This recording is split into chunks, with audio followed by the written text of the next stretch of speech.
시청자 여러분 안녕하십니까? 금요일 아침 뉴스 퍼레이드 시작합니다. 어제 충청과 호남을 중심으로 큰 비가 내리면서 도로가 유실되는 등 피해가 속출했습니다. 지금은 대부분 지역에 비가 그쳤지만 경기도 파주 등 일부 지역에는 호우주의보가 발효된 상태인데요. 비가 그친 뒤에는 다시 찜통더위가 기승을 부릴 전망입니다. 오늘 첫 소식 송무빈 기자입니다.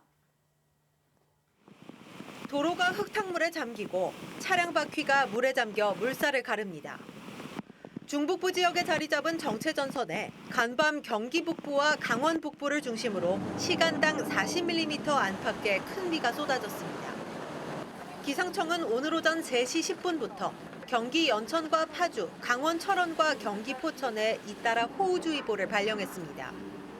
어제부터 많은 비가 내리면서 피해가 이어졌는데 경북 영주시에서는 하천변을 산책하던 70대 남성이 급류에 휩쓸려 실종됐습니다. 잠을 못 잤죠, 우리가. 그때는 물이 많이 찼거든. 또 7개 시도 25개 시군에서 753명이 긴급 대피하고 전국에서 도로 70곳이 침수되고 주택 23채가 잠기는 등 밤 11시 기준 451건의 시설물 피해가 접수됐습니다. 현재 대부분 지역은 비가 그쳤지만 충청과 호남은 오늘 오전까지, 수도권과 강원, 제주도는 낮까지 비가 다시 예고돼 있습니다. 비가 그친 뒤에는 더위가 기다리고 있습니다. 오늘 서울과 수원의 한낮 기온은 29도, 대전은 31도, 광주는 32도까지 오릅니다. 이미 폭염특보와 열대야주의보가 내려진 영남에서는 낮 최고 기온이 부산 31도, 대구가 33도까지 예보됐습니다. 내일은 더 더워져 전국이 30도를 넘기는 한증막 더위가 찾아올 전망입니다. TV조선 송무빈입니다.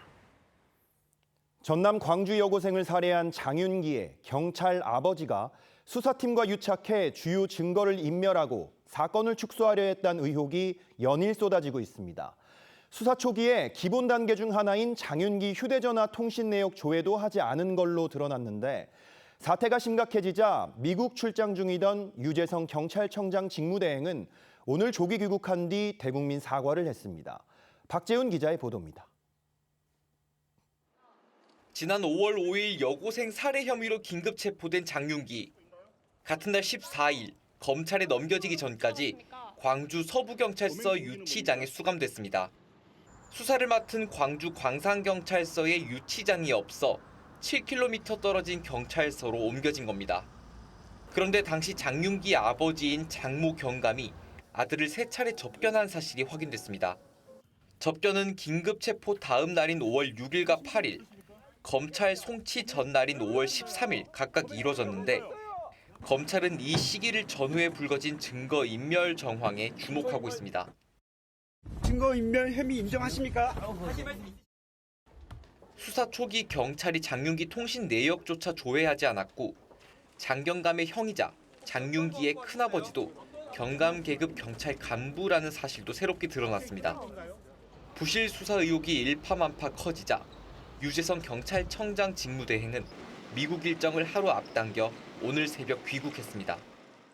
국민 여러분께 심려를 끼쳐드려 매우 송구스럽게 생각을 합니다. 이번 사안의 엄중함을 인식하고 있습니다.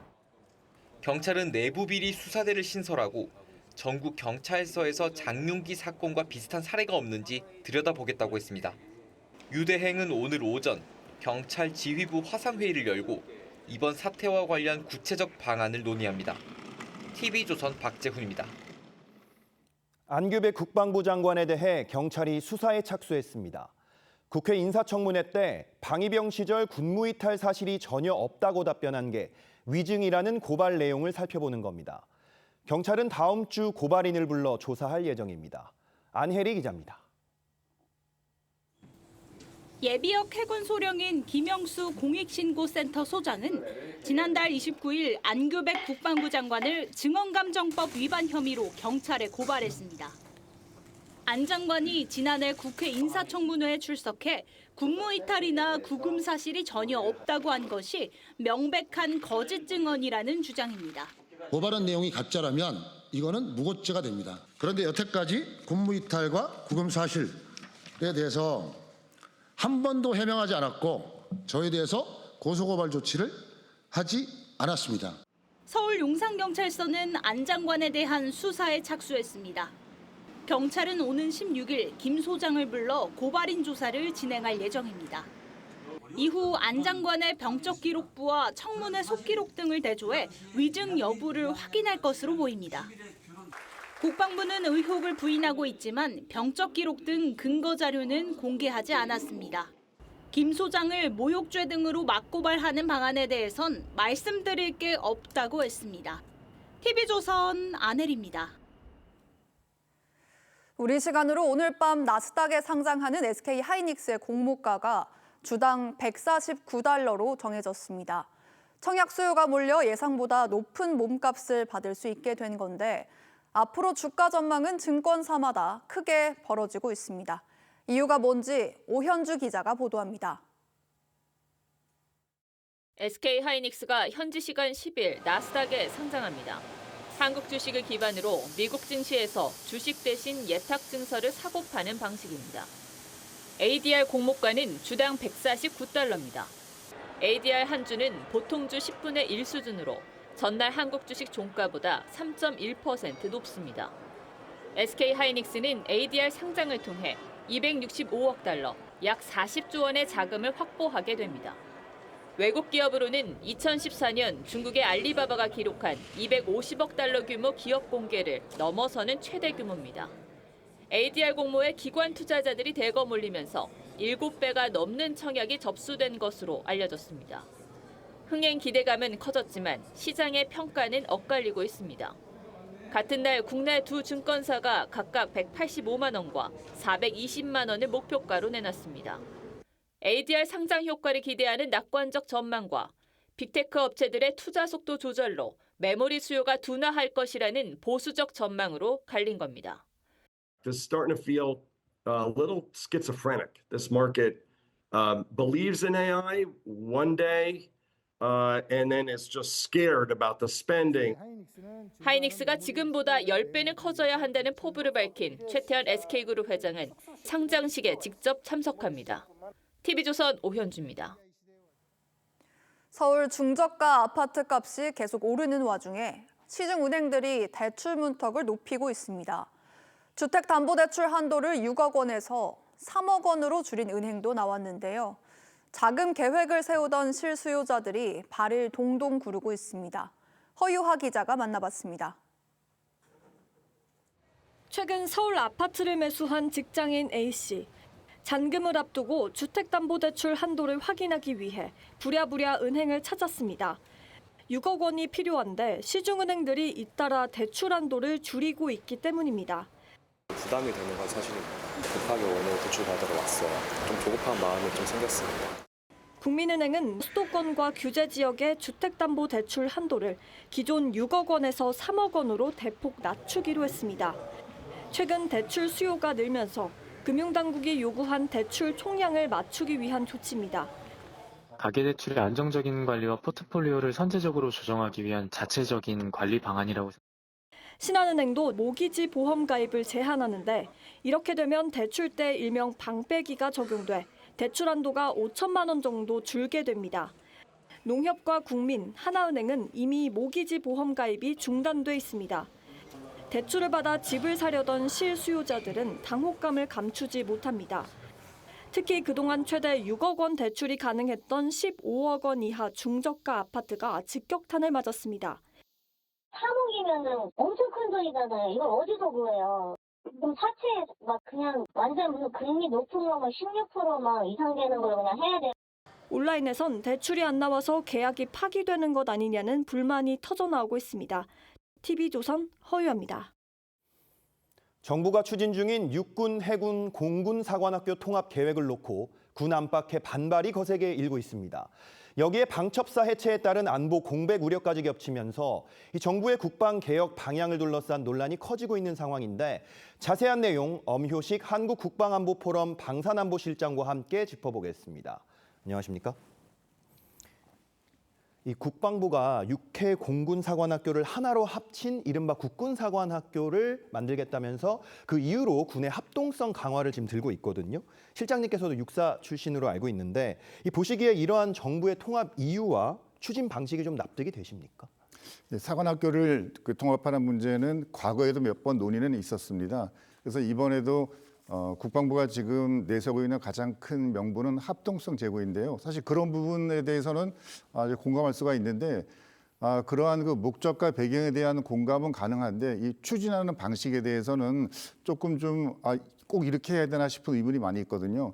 가장 중요한 것은 사관학교와 또는 군의 여러 가지 관계되는 전문가들도 있고 사관학교 생도들도 있고 있지 않습니까? 그럼 이제 이런 사람들의 어떤 의견을 수렴해서 이들은 어떤 것을 불안해하는지 이런 것들을 좀 종합적인 의견 수렴을 받아가지고 굉장히 누가 보더라도 이것은 진지하게 고민을 했구나라는 그런 느낌을 줘야 되는데 지금 진행되는 방식은 그냥 너무 일방적으로 또는 시간을 맞추기 위해서 그냥 밀어붙이는 그런 형국이거든요. 그래서 이런 부분은 처음부터 민간군 합동위원회가 사관학교 통합을 권고했을 때 그때부터 국방부는 사실 다양한 관계자들 집단들의 의견을 좀 듣는 과정을 했어야 되는데 제가 알아본 바로는 6회 공군 사관학교 총동창회에서 각각 국방부와 또는 국방부 장관과 좀 대담을 합시다, 이야기를 합시다. 저희들이 좀 이런 의견을 내고 싶습니다라고 면담 신청을 굉장히 많이 했는데 전부 받아들여지지 않았다고 하더라고요. 이제 그런 것들을 통해서 지난 7월 8일 날 국회 앞에서 3군 사관학교 출신들이 모여서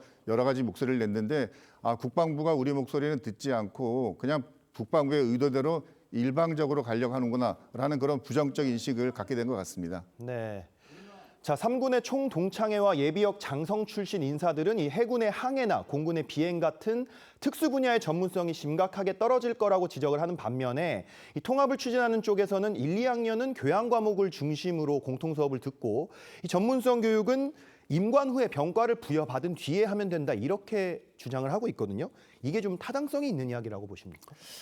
지금 그 합동성과 전문성이 마치 서로 대립하는 것처럼 의견이 되고 있지 않습니까?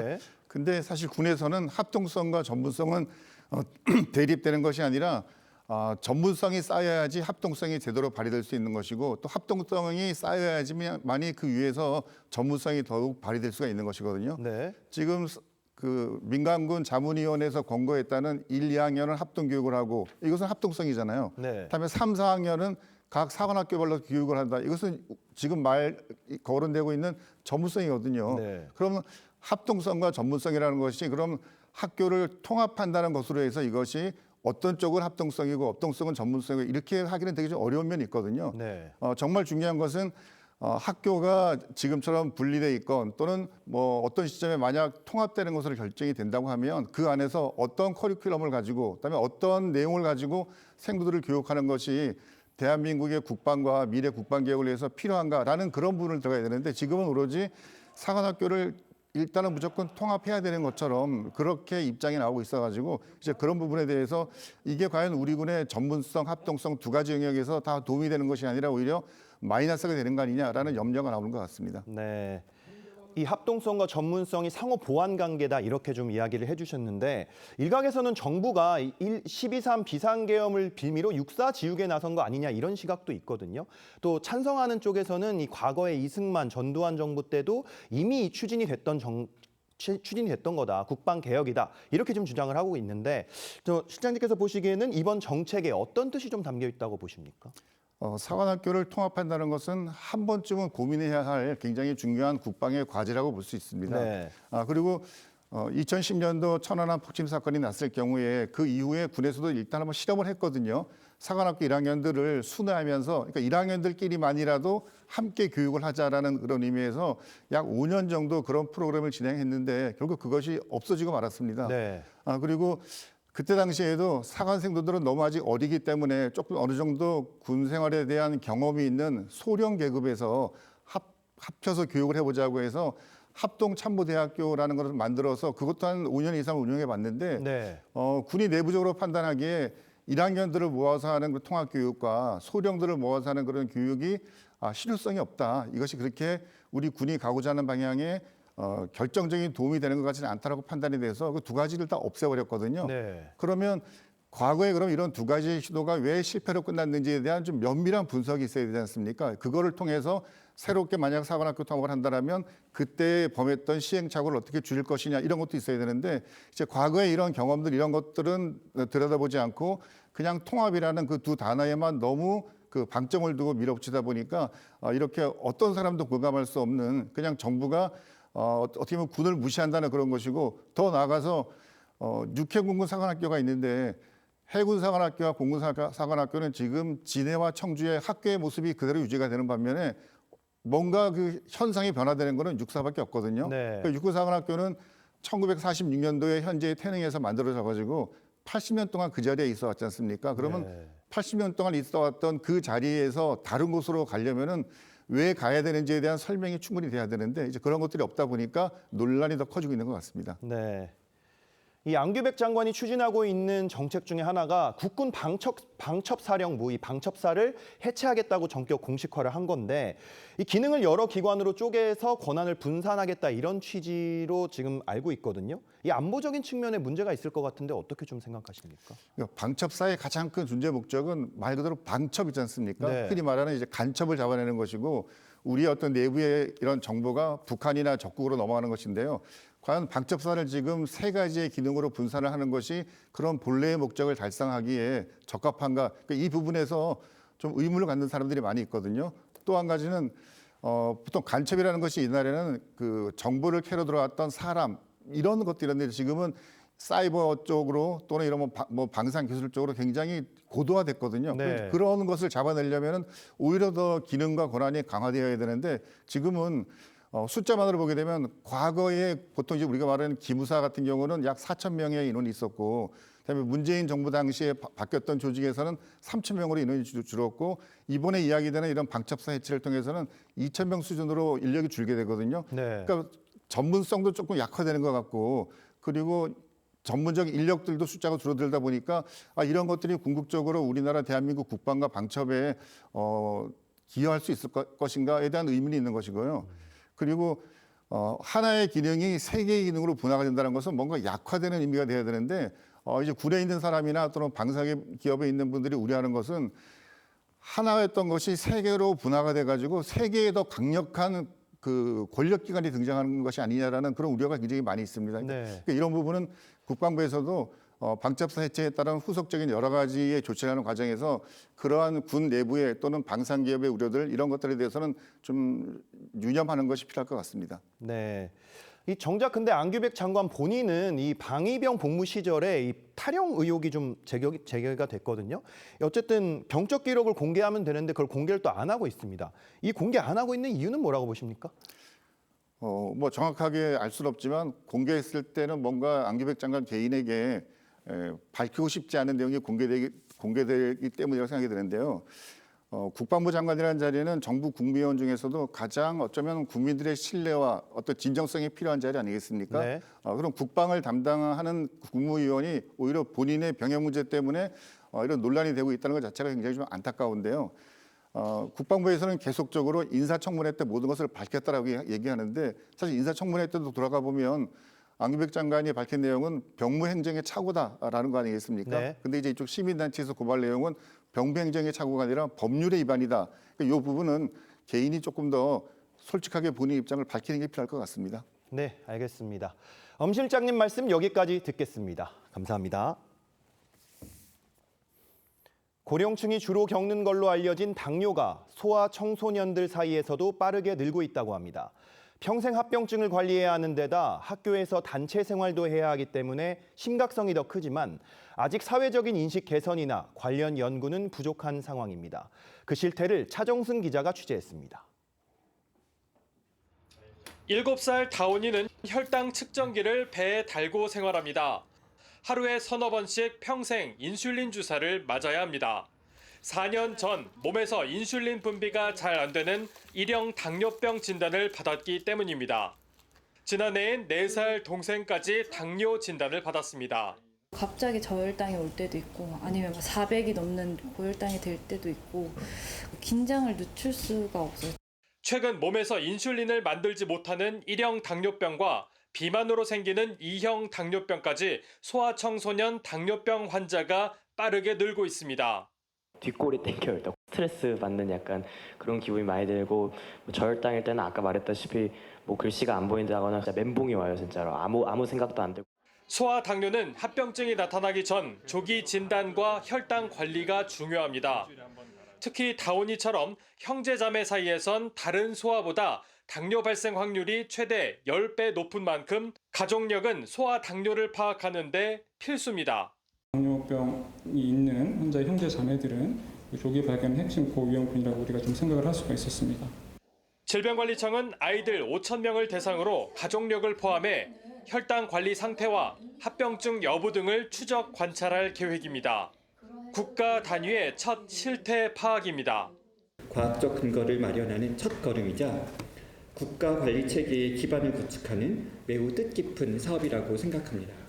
축적된 환자 정보는 소아청소년 당뇨에 대한 인식 개선과 교육 정책에도 반영될 걸로 기대됩니다. TV조선 차정승입니다. 오늘 아침 가장 뜨거운 뉴스만 콕 집어 전해드립니다. 키워드 나우 시작합니다.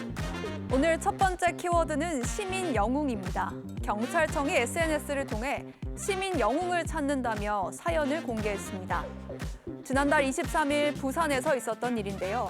오토바이 운전자가 경찰의 정차 요구를 무시하고 달아났습니다. 추적 끝에 인근 건물에 숨은 운전자를 발견하고 검문을 실시했지만 인적사항을 거짓으로 알려준 운전자는 지원을 요청하는 틈을 타 또다시 도주했습니다. 쫓고 쫓기는 추격전이 펼쳐진 가운데 도움을 요청하는 경찰의 외침에 한 시민이 운전자의 덜미를 낚아챘는데요. 알고 보니 이 운전자 벌금 미납으로 지명수배 중이었습니다. 저희가 현장에서 너무 경황이 없다 보니까 성함도 물어보지 못하고 감사 표현을 제대로 못한 것 같습니다. 그 시민분을 알게 되면은 저희가 꼭 감사 표현을 하고 싶습니다. 경찰이 애타게 찾고 있는 이분, 꼭 연락이 닿아서 제대로 된 감사 인사 받으셨으면 좋겠습니다. 두 번째 키워드는 성수대교 단차입니다. 성수동과 압구정동을 연결하는 한강 성수대교 남단 진입 램프에 약 9cm 높이의 단차가 발생해 시민 신고가 이어지고 있습니다. 서울시는 단차가 시공 직후부터 존재했고 매년 점검을 통해 주기적으로 확인하고 있어 안전에는 문제가 없다고 설명했는데요. 성수대교는 지난 1994년 붕괴 사고로 49명의 사상자가 발생했던 곳이라 시민 불안 쉽사리 가라앉지 않고 있습니다. 서울시는 정밀 안전진단을 진행하고 모든 한강교량 연결 램프를 전수조사할 계획이라고 하는데요. 안전은 아무리 강조해도 지나치지 않다는 말이 있죠. 정확한 진단과 후속 조치로 시민들의 불안이 해소될 수 있기를 기대해 봅니다. 세 번째 키워드는 조용한 조문입니다. 올해 2분기 100조 원이 넘는 영업이익을 내며 역대급 실적을 기록한 삼성전자의 오너 이재용 삼성전자 회장의 과거 미담이 온라인에서 다시 주목받고 있습니다. 과거 삼성전자 본사에서 20년 넘게 복도를 청소해온 한 청소 근로자가 지병으로 세상을 떠나자 이 회장이 예정된 일정을 취소한 뒤 수행원 없이 홀로 빈소를 찾아 장례비도 지원했다는 사연이 온라인상에 퍼진 겁니다. 지난달 삼성전자는 5년간 5조 원 규모의 사회 환원을 약속해 화제가 됐죠. 대기업 오너의 품격이 느껴지는 따뜻한 소식이었습니다. 지금까지 키워드 나우였습니다.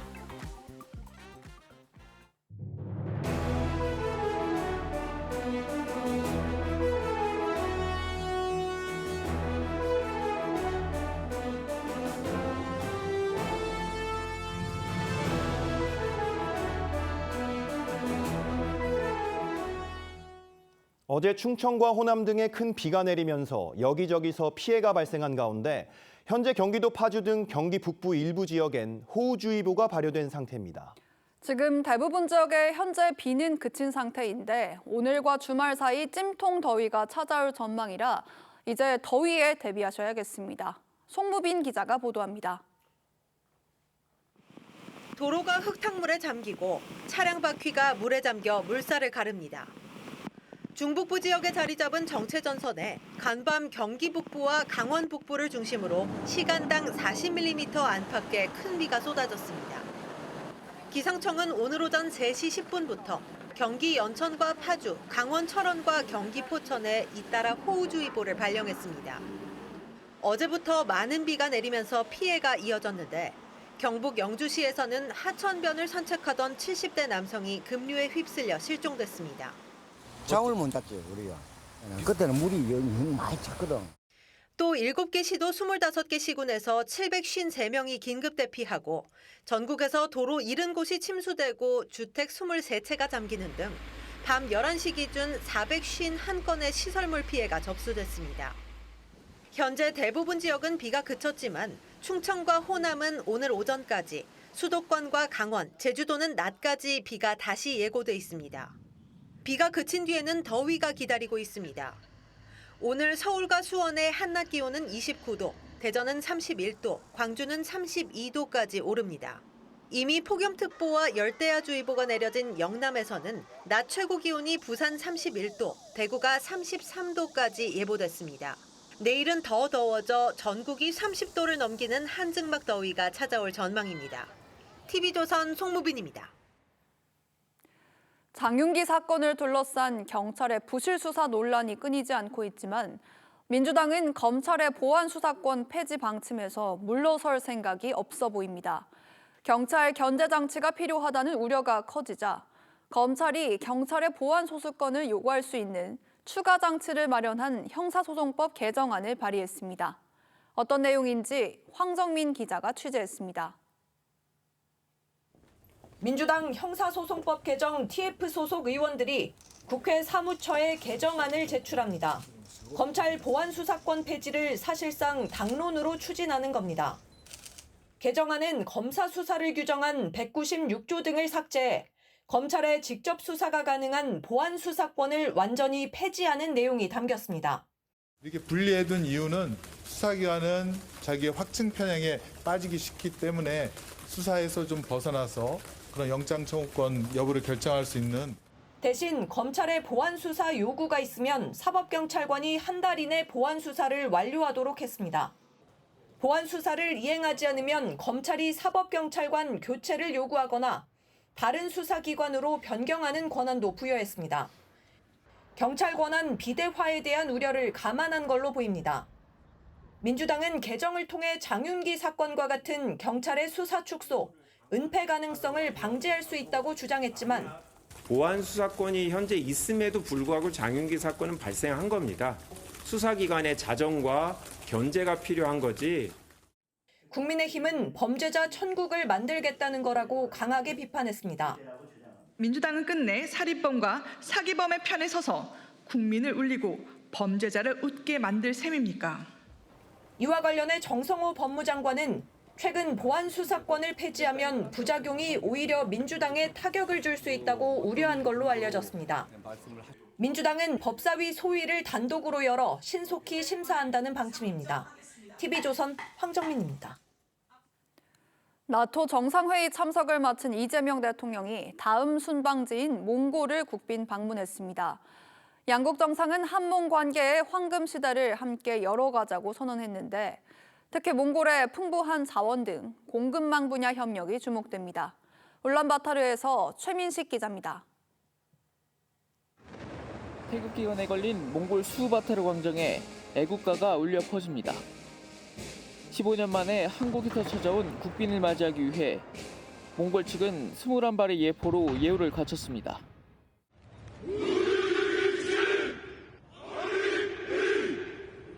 이 대통령과 오후나 후르수 몽골 대통령은 앞으로 한몽 관계의 황금 시대를 열어나가기로 하고 2030년까지 한몽 교육 규모를 10억 달러로 늘리기로 했습니다.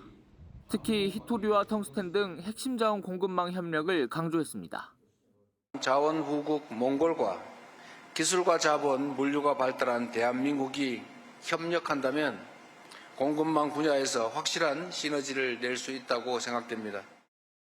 이 대통령은 우리 정부의 한반도 평화협력 구상에 대한 지지를 요청하기도 했습니다. 몽골은 북한의 두 번째 수교국으로 북한과 우호적인 관계를 이어오고 있습니다. 청와대 고위 관계자는 과거에도 몽골이 장소를 제공하거나 중재 노력을 한 바 있다면서 몽골 또한 필요한 노력을 해보겠다는 입장을 보였다고 설명했습니다. 비즈니스 포럼에선 광물과 유통, 디지털 등 다양한 분야에서 총 21건의 MOU가 체결됐습니다. 오늘 리 대통령은 몽골 독립운동을 지원했던 이태준 열사 기념관 참배와 현지 교민 5천 간담회에 나서는 등 몽골 순방 일정을 이어갑니다. 울란바타르에서 TV조선 최민식입니다. 북중미 월드컵 참사로 쇄신 요구가 빗발치는 대한축구협회 문제와 관련해 국회 청문회가 2주 뒤에 열립니다. 미국 도피 논란으로 팬들의 분노를 키웠던 홍명보 감독은 청문회에 출석할 뜻을 밝혔는데 모든 질문을 피하지 않겠다는 입장입니다. 이다솜 기자가 보도합니다. 국회가 오는 22일 축구협회 청문회 개최를 결정했습니다. 참담한 결과에도 그 누구 하나 책임 있는 자세를 보이지 않고 있는 모습에 국민적 분노가 극에 달하고 있습니다. 정몽규 전 회장과 홍명보 전 감독을 비롯해 전 현직 협회 수뇌부 등 13명이 증인으로 채택됐습니다. 홍명보 감독은 침묵을 깨고 청문회 출석을 예고했습니다. 홍 감독은 사과의 입장문을 통해 국민 여러분께 진심으로 사과드린다며 청문회가 열린다면 제가 알고 있는 사실을 그대로 말씀드리며 어떠한 질문도 피하지 않겠다고 했습니다. 미국 출국 이유에 대해선 자신과 가족을 향한 협박과 신변 안전에 대한 우려 때문이라며 도피는 아니었다고 강조했습니다. 축구협회 청문회에는 최근 정부주도 축구혁신위원회로 활동을 알린 박지성과 이영표를 비롯해 대표팀 주장 손흥민과 황희찬이 참고인 명단에 포함됐습니다. 하지만 현역 선수들의 청문회 출석 가능성은 낮습니다. 손흥민의 소속팀 LAFC는 오는 18일 월드컵 휴식기를 마치고 시즌을 재개합니다. 한국에서 휴식을 취하고 있는 황희찬도 새 시즌 준비를 앞둔 만큼 참석이 어렵다는 입장을 밝혔습니다. TV조선 이다솜입니다.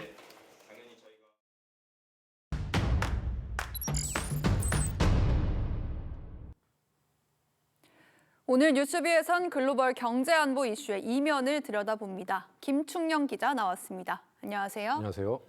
김 기자, 오늘 준비한 소식 어떤 건가요? 예, 오늘은 미국 트럼프 대통령의 주식 투자 얘기를 좀 해볼까 합니다. 예, 며칠 전이었죠. 백악관은 한국 정부가 쿠팡을 표적으로 삼고 있다면서 우리 정부를 압박을 했는데요. 그 직후에 트럼프 대통령이 쿠팡 주식을 취임 후 무려 18번이나 사고 팔았던 사실이 알려졌습니다. 네. 그런데 사실 쿠팡은 약과입니다. 취임 초였죠. 관세 폭탄을 예고해놓고 트럼프 일가는 우량주 수백만 달러치를 샀다가 팔았다 합니다. 그리고 다음 날 관세 유예가 발표되는 시기죠. 그러면 주가는 폭등을 합니다. 이란전 때도 비슷한 패턴이 반복됐는데요.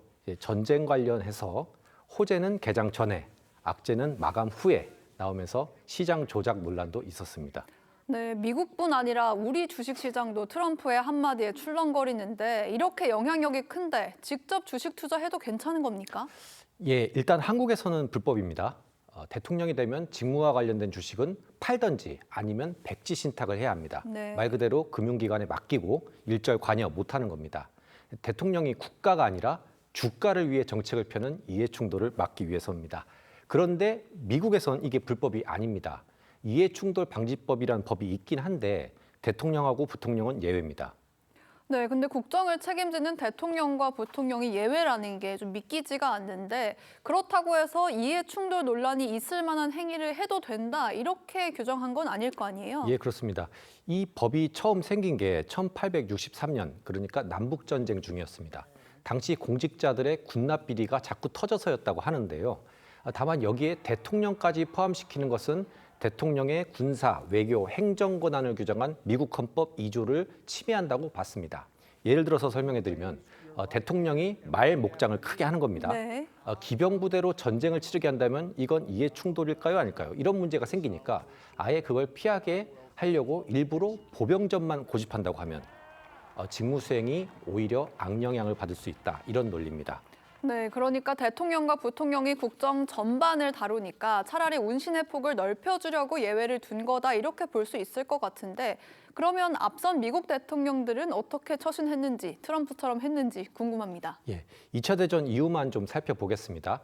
6.25 때 미군을 보냈던 트루먼 대통령은 1953년 퇴임 후에 월 112달러의 참전 수당만으로 살았습니다. 네. 1차 대전 참전용사 출신이거든요. 퇴임 후에 오라는 데 물론 많았습니다. 하지만 미국 대통령의 권위와 위신을 사적 이익을 위해서 사용할 수 없다며 거절했습니다. 와. 그 모습을 보고 미국 의회가 자발적으로 만든 법이 전직 대통령 예우법입니다. 장관 월급 수준의 연금을 주고 사무실 임차료, 보좌관 월급 등등등 혜택이 다양합니다. 네. 당시에 생존해 있던 대통령이 1930년대에 후보 대통령과 그리고 50년대 대통령을 했던 트루먼 단 2명이었는데 후보 대통령은 사실 갑부였지만 자신이 안 받으면 트루먼이 무안할까 봐 받았다는데 뭐 사실인지는 잘 모르겠습니다. 네, 전직 대통령들의 품격이 느껴지는 이야기인데 그러니까 법은 없지만 관행으로 사이 추구를 막고 스스로 조심했다는 얘기인데 그러면 그걸 깬 게 트럼프 대통령이 처음인 겁니까? 예, 트럼프 대통령이 유독 심한 건 사실이지만 트럼프 대통령만 관행을 깼다고 보기는 어려울 것 같습니다. 21세기 들어서 미국 대통령의 사익 추구가 점점 노골화되기 시작하는데요. 네. 예를 들어서 클린턴 대통령 퇴임 후에 고액 강연하고 인세로 거의 재벌이 됐습니다. 재산이 우리 돈으로 1,700억 원이 넘습니다. 오바마 대통령도 7천만 달러, 그러니까 우리 돈 1,000억 원은 넘습니다. 네. 바이든 대통령은 의원연금과 대통령연금을 동시에 받아서 대통령 재임 때보다 돈을 더 법니다. 물론 퇴임 후의 얘기입니다.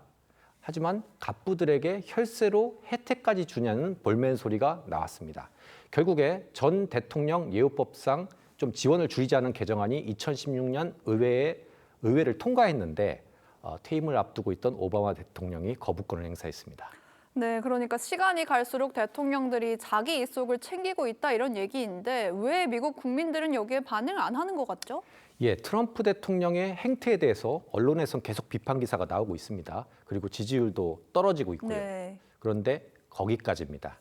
단적인 예로 미국 대학생들이 트럼프의 이해 충돌에 항의하는 시위를 벌였다 이런 뉴스 들어보셨나요? 네, 못 들어봤습니다. 예, 이 트럼프에 대해서 분노하지만 그렇다고 다른 대통령들은 뭐 대단히 청렴하냐 이런 인식이 작용하는 겁니다.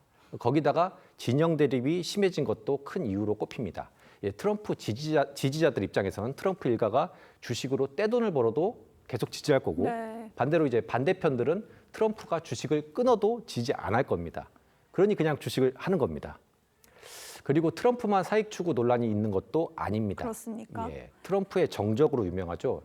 낸시 펠로시 전 하원 의장 이분 같은 경우는 이제 테크 기업 관련된 법안을 이제 올리기 직전에 남편 이름으로 샀다 팔았다를 해서 수백억 원의 수익을 올린 걸로 유명합니다. 네. 오죽했으면 의원들 주식 거래를 제한하는 법을 펠로시법이라고 불렸을 정도입니다. 이 같은 상황이 미국인들로 하여금 정치인들에 대한 도덕적 기대를 낮추게 만든 것 아니냐는 지적이 나오고 있습니다. 네, 정치인들에 대한 도덕적 기대가 낮아진 거 우리나라도 좀 마찬가지인 것 같은데 눈여겨봐야 할 부분이라고 생각이 됩니다. 김 기자 잘 들었습니다. 지난 7년간 시청자들의 사랑을 받아온 TV조선 식객 허영만의 백반기행이 지난달 353회를 끝으로 긴 여정을 마무리했습니다. 허화백은 시청자들에게 받은 사랑을 기부로 보답했는데 그의 공로를 기리는 자리가 마련됐습니다. 류주현 기자입니다. 전국 곳곳의 숨은 맛과 이웃들의 이야기를 담아낸 TV조선 식객 허영만의 백반기행.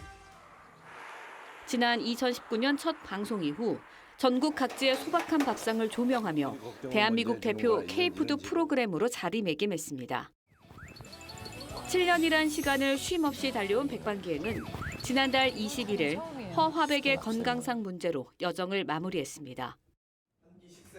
TV조선은 투병 중인 허화백의 공로에 감사의 뜻을 전하기 위해 감사패 수여식을 열었습니다. 참석이 어려운 허화백을 대신해 아들 허석균 씨가 대리수상했습니다. 치료와 회복에 집중하고자 오랜 시간 정들었던 백반기행의 여정을 마무리하게 되었습니다. 여러분께서 보내주신 따뜻한 응원과 사랑은 저희에게 무엇과도 바꿀 수 없는 큰 기쁨이었습니다. 허화백은 프로그램 종방의 아쉬움 속에서도 시청자들에게 받은 사랑을 나누겠다며 사랑의 열매에 기부금을 전달했습니다. TV조선은 지난 7년의 여정이 한국 음식 문화를 재조명한 시간이었다며 시청자에게도 감사의 뜻을 전했습니다. TV조선 류주현입니다.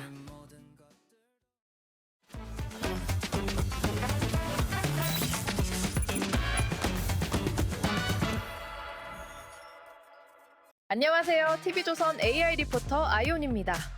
수학 천재들이 점령한 실리콘밸리에 최근 시인과 소설가, 철학자들의 발길이 이어지고 있습니다. AI 빅테크 회사들이 문과생들을 대거 스카우트하는 이유 무엇일까요? AI를 만드는 일은 단순히 똑똑한 두뇌를 만드는 데서 끝나지 않습니다. 엔지니어들이 AI의 무겁고 복잡한 뇌구조를 만들고 나면 그 텅 빈 뇌에 사람다운 말투와 교양을 채워 넣을 진짜 선생님이 필요하기 때문입니다. 인터넷에 굴러다니는 거친 데이터를 그대로 학습한 AI는 자칫 편향되거나 무례한 대답을 내놓을 수 있습니다. 이를 막기 위해 소설가와 극작가들은 AI가 읽고 배울 최고급 문장들을 직접 창작해내며 매력적인 대화의 기술을 과외합니다.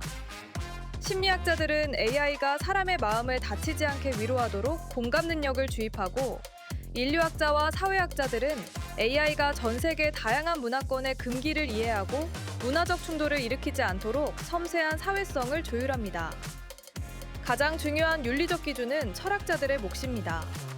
AI 클로드의 핵심 연구원은 뉴욕대에서 윤리학을 전공한 철학 박사 아만다 아스케르입니다. 그녀는 AI가 절대 넘어서는 안 될 도덕적 원칙, 이른바 AI 헌법을 직접 설계하고 있습니다. I sometimes think of it as like how would the ideal person behave in Claude's situation, but then also I think these interesting questions. 현재 글로벌 빅테크 기업에서 이렇게 AI의 튜터로 일하는 문과 전공자들이 전 세계적으로 수만 명에 이르는 것으로 추정됩니다. 엔지니어들이 AI의 차가운 뇌를 만들었다면 인문학자들은 그 뇌에 따뜻한 영혼과 사회성을 불어넣고 있는 셈입니다. 최첨단 기술의 종착역에서 역설적으로 인간에 대한 깊은 이해를 요구하는 인공지능 시대. 코딩 기술을 넘어 인문학적 소양의 가치가 다시 주목받고 있습니다. 계속해서 오늘 증시 전망 알아봅니다. 밤사이 뉴욕 증시는 반도체주 반등에 상승 마감했습니다. 어제 코스피는 반등했지만 장중 변동성은 컸는데요. 오늘 흐름은 어떨까요? 3대 AI 전망 짚어보겠습니다. 챗GPT는 반도체 중심 상승 출발, 변동성 속 반등 시도를 전망했습니다. 미국 반도체주 반등과 SK하이닉스 ADR 흥행을 변수로 투자 심리는 신중한 낙관입니다. 제미나이는 미국발 안도감과 SK하이닉스 흠통으로 7,300선 안착 시도를 봤습니다. 주목 업종은 반도체와 소부장, 투자 심리는 신중한 낙관입니다. 클로드도 반도체 중심 반등을 예상했지만 고환율과 주말 중동 리스크로 상단은 제한될 수 있다고 봤습니다. 핵심 변수는 SK하이닉스 ADR 상장 기대감입니다. 3대 AI 모두 반등 불씨는 반도체에 있지만 장 초반 상승을 지켜내는지가 관건이라고 봤습니다.